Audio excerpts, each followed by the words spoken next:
সালামু আলাইকুম। প্রতিদিনের রান্নাঘরে আপনাদের সকলকে জানাচ্ছি আমি স্বাগতম।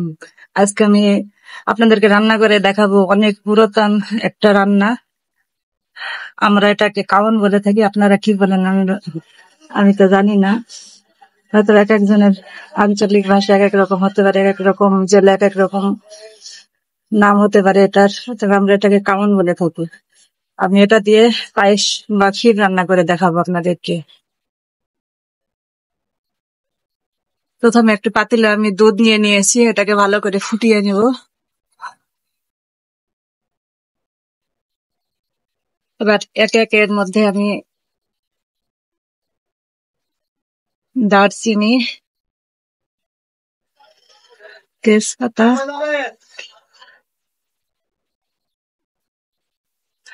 এবং এলাচ দিয়ে দেবো।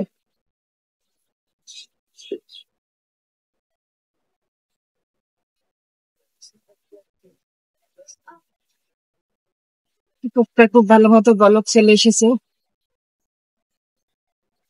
এর মধ্যে এবার আমি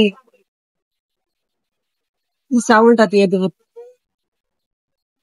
চাউলটা দিয়ে দিচ্ছি।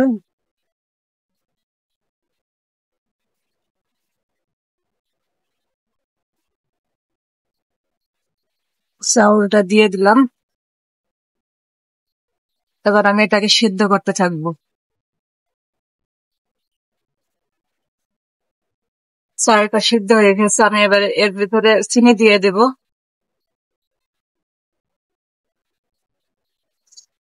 চিনিটা সবসময় চাউলটা সিদ্ধ হওয়ার পরে দিতে হয়। পরিমাণ মতো যে যেমন মিষ্টি খেতে পছন্দ করেন সেভাবে চিনিটা দিয়ে দিবেন।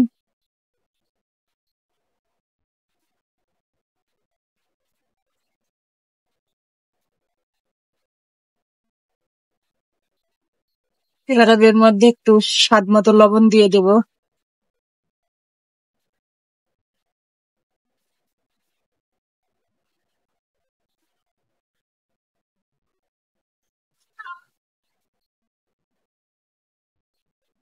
আমার পায়েসটা প্রায় শেষের দিকে।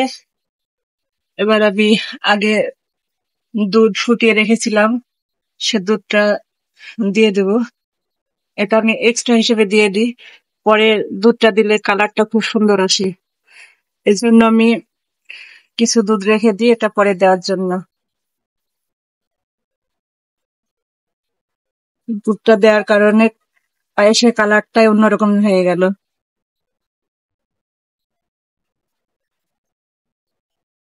খুব সুন্দর একটা কালার এসেছে। আমি আর একটু জ্বালাই নেব।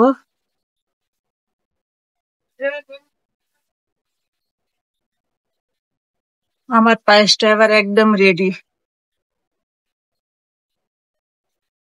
দেখুন, এখন দেখতে একটু পাতলা লাগলেও পরে পানিটা যখন টেনে নিবে তখন এটা শক্ত হয়ে যাবে। তাই একটু পাতলা করে আপনারা নামিয়ে নেবেন, পরে এটা ঠিক হয়ে যাবে। এবার এটা আমি পরিবেশন করব। দেখুন আমার পায়েসটার লুক কত সুন্দর এসেছে। এবার আমি এর মধ্যে চীনা বাদাম দিয়ে দিলাম। আমার কাছে চীনা বাদাম ছিল তাই আমি এটাই দিয়ে দিলাম। আপনারা যদি চান আপনাদের কাছে কাজু বাদাম কিংবা কাঠবাদাম থাকলে এগুলো দিতে পারেন। আবার এটা অপশনাল, এটা আপনারা না দিলেও কোনো সমস্যা নাই। যে যেভাবে খেতে পছন্দ করেন সেভাবে ডেকোরেশন করবেন। কিশমিশ, বাদাম আমি দিয়ে দিলাম।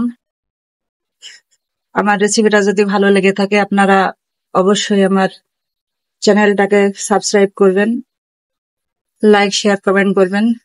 এতক্ষণ আমাদের সঙ্গে থাকার জন্য আপনাদেরকে অসংখ্য অসংখ্য ধন্যবাদ। আল্লাহ হাফেজ।